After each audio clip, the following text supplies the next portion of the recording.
The Triarchic Theory of Successful Intelligence by Robert J. Sternberg.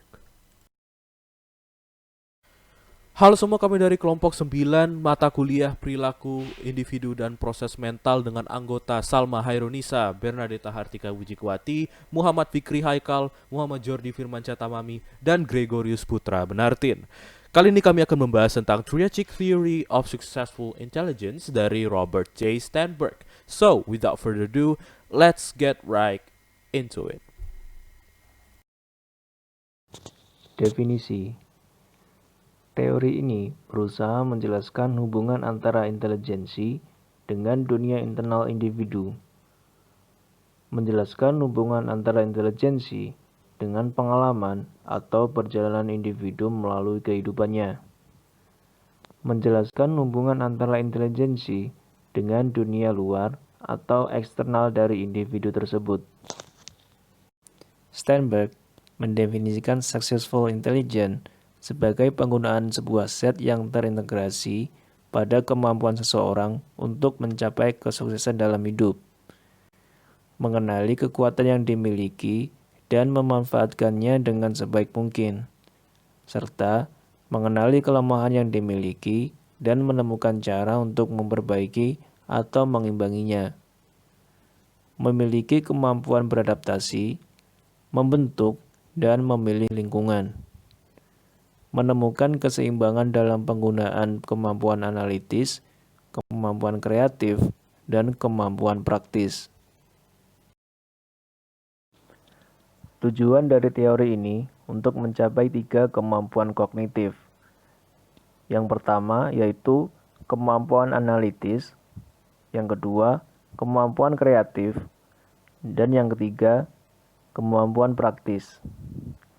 Menurut Sternberg, kita bisa mencapai kesuksesan dalam hidup dengan adanya 3 kemampuan ini. Kita membutuhkan kemampuan kreatif untuk menghasilkan sebuah ide. Kita juga membutuhkan kemampuan analitis untuk menentukan apakah itu ide yang bagus. Dan kita membutuhkan kemampuan praktis untuk menerapkan ide dan meyakinkan orang lain tentang nilai dari ide kita.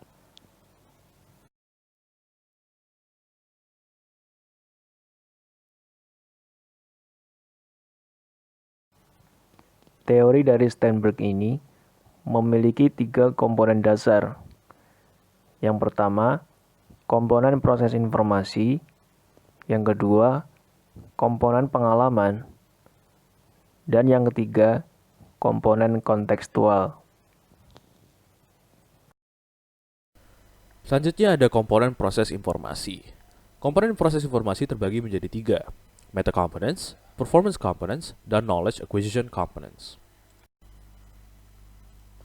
Meta components adalah proses mental tingkat tinggi atau high order process yang digunakan untuk merencanakan apa yang dilakukan seseorang, memonitor perilaku tersebut, serta mengevaluasinya. Meta components merupakan komponen tertinggi dalam memproses informasi yang mengaktifasikan komponen-komponen yang lain. Terdapat 8 tahap dalam meta component yang akan dibahas di slide selanjutnya.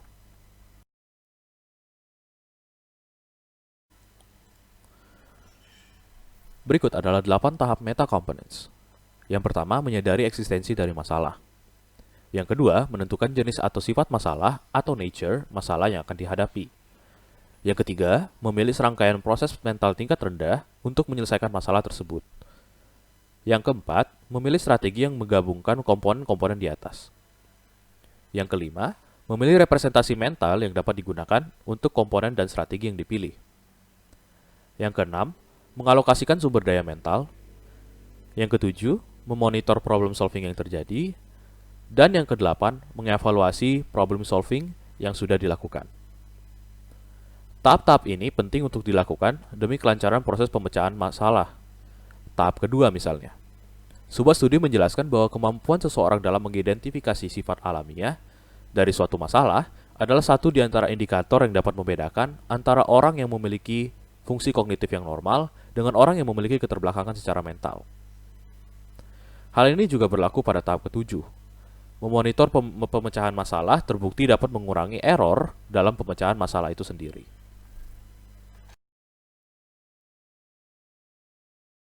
Komponen proses informasi yang kedua adalah performance components.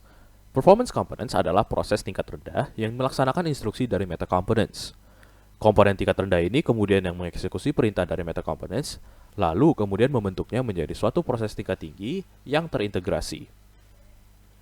Performance component seringkali digunakan untuk menyelesaikan masalah yang bersifat induktif, yang berarti mengubah masalah itu dari spesifik menjadi general. Berikut adalah 7 performance components yang sering digunakan untuk menyelesaikan masalah induktif. Yang pertama ada encoding, yang kedua adalah inference, yang ketiga ada mapping, yang keempat ada application, yang kelima ada comparison, yang keenam adalah justification, yang ketujuh ada response. Komponen proses informasi yang selanjutnya adalah knowledge acquisition components. Knowledge acquisition components berfungsi untuk mengetahui bagaimana cara meta components dan performance components bekerja. Dalam prosesnya, knowledge acquisition components terbagi menjadi 3, selective encoding, selective combination, dan selective comparison. 3 jenis knowledge acquisition components ini saling berkesinambungan. Selective encoding berfungsi untuk mendapatkan informasi yang relevan dari sekumpulan informasi yang tidak relevan. Selective encoding akan berusaha mencari informasi yang dianggap penting bagi tujuan seseorang dari sekumpulan informasi general yang memiliki konteks yang natural. Selective combining kemudian menggabungkan informasi yang didapatkan dari selective encoding. Informasi-informasi yang didapatkan tersebut diintegrasikan menjadi sebuah informasi yang holistik dan tersambung secara keseluruhan. Setelah berintegrasi, informasi tersebut akan melewati proses selective comparison, sebuah proses yang membandingkan informasi baru yang didapatkan dengan informasi lama sehingga tercipta sebuah relevansi. Berikutnya adalah komponen pengalaman. Komponen pengalaman dibagi menjadi 2, yaitu ability to deal with novelty atau kemampuan untuk menghadapi hal yang baru, dan ability to automatize information processing, kemampuan untuk mengolah informasi secara otomatis. Ability to deal with novelty atau kemampuan untuk menghadapi hal yang baru adalah cara yang bagus untuk mengukur kecerdasan. Kecerdasan paling baik diukur pada wilayah kontinum pengalaman yang melibatkan pekerjaan atau situasi yang antara relatif baru atau dalam proses menjadi otomatis. Contohnya, penelitian dengan anak-anak oleh Davidson and Sternberg pada tahun 1984. Mereka menemukan bahwa anak-anak yang berbakat secara intelektual sebagian karena kemampuan wawasan mereka, yang mewakili bagian penting dari kemampuan untuk menghadapi hal-hal yang baru. Kemudian adalah ability to automatize information processing atau kemampuan untuk mengolah informasi secara otomatis. Ada beberapa bukti dalam literatur yang mendukung klaim bahwa kemampuan otomatisasi adalah aspek kunci dari kecerdasan.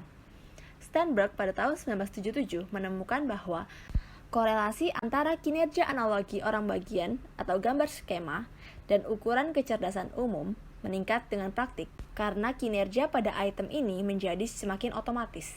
Keterampilan membaca sangat bergantung pada otomatisasi fungsi bottom up atau keterampilan dasar seperti decoding fonetik, dan kemampuan membaca dengan baik merupakan bagian penting dari kemampuan yang terkristalisasi, baik dilihat dari sudut pandang teori seperti Kettle, Carroll, atau Vernon, atau dari sudut pandang tes kemampuan mengkristal seperti bagian verbal SAT. Jadi, kemampuan untuk menghadapi kebaruan dan kemampuan untuk mengotomatisasikan pemrosesan informasi saling terkait. Jika seseorang mampu mengotomatiskan dengan baik, ia memiliki lebih banyak sumber daya yang tersisa untuk menangani hal-hal yang baru.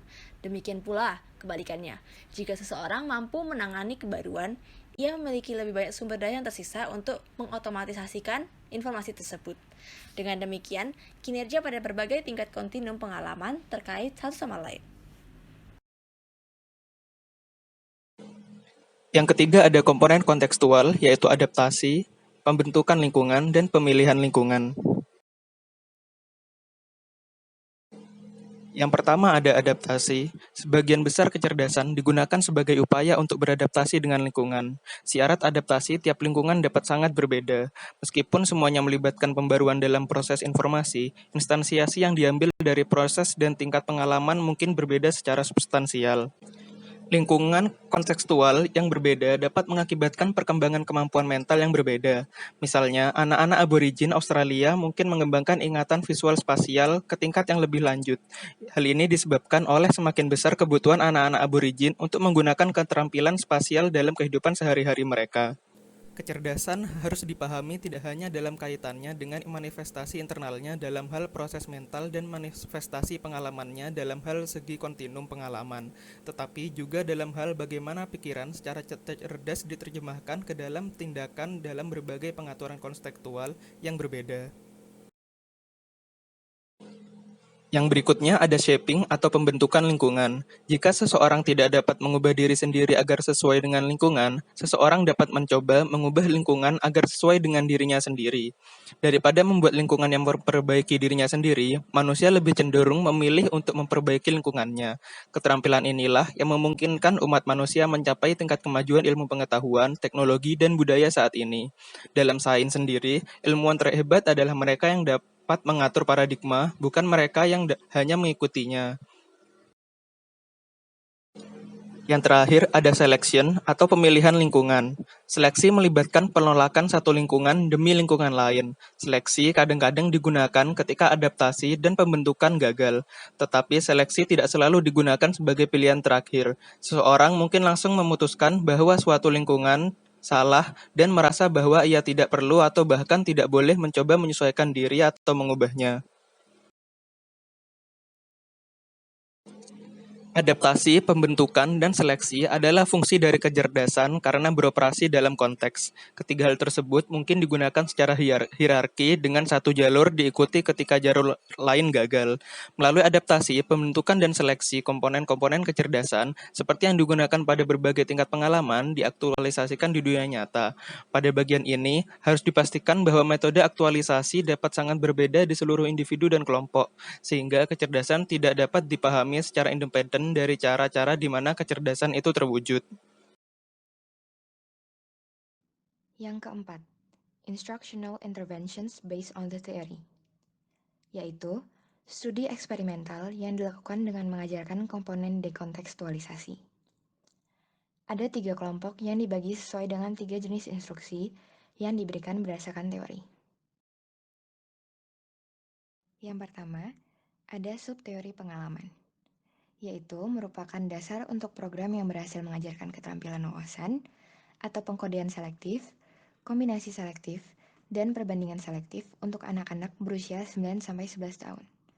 Program berlangsung 6 minggu dan melibatkan keterampilan wawasan yang diterapkan ke berbagai bidang materi pelajaran. Program ini dibuktikan dengan tes terhadap kelompok kontrol yang tidak menerima program dan perbandingan dengan tes kelompok eksperimen yang menerima program.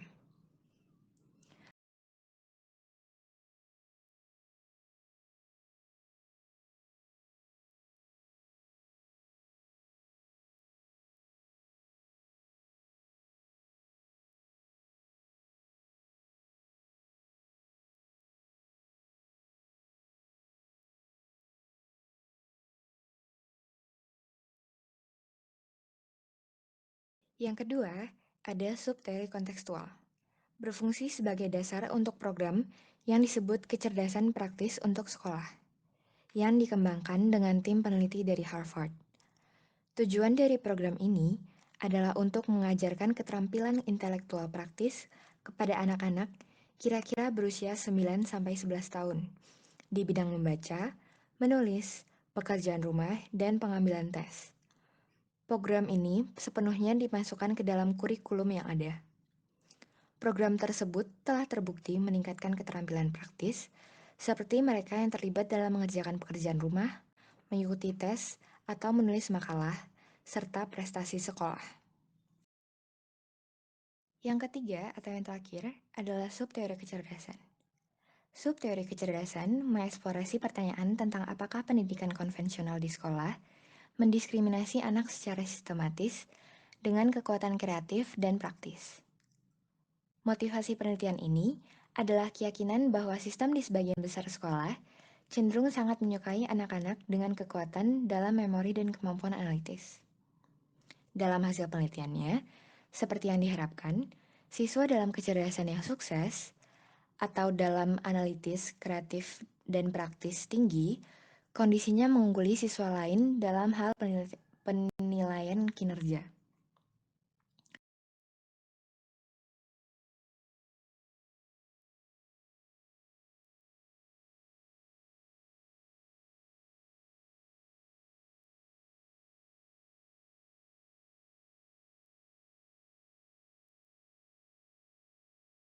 Kesimpulan ketiga hasil tes subteori. Hasil penelitian 3 set menyarankan bahwa teori kecerdasan sukses valid secara keseluruhan. Selain itu, hasil menunjukkan bahwa teori tersebut dapat membuat perbedaan tidak hanya dalam tes laboratorium, tetapi juga dalam ruang kelas sekolah, dan bahkan kehidupan sehari-hari orang dewasa juga. Pada saat yang sama, studi tersebut memiliki kelemahan yang perlu diperbaiki dalam studi masa depan, yaitu sampelnya relatif kecil dan tidak sepenuhnya mewakili seluruh populasi. Apalagi, studi telah memeriksa sejumlah intervensi alternatif. Selain itu, studi masa depan harus melihat daya tahan dan transfer latihan. Singkatnya, teori triarki berfungsi sebagai dasar yang berguna untuk intervensi pendidikan, dan dalam pekerjaan kita sendiri, telah menunjukkan dirinya sebagai dasar untuk intervensi yang meningkatkan kinerja relatif terhadap kontrol siapa tidak menerima instruksi berbasis teori. Terima kasih telah menonton video kami. Jangan lupa like dan share jika kalian merasa video ini berguna untuk kalian.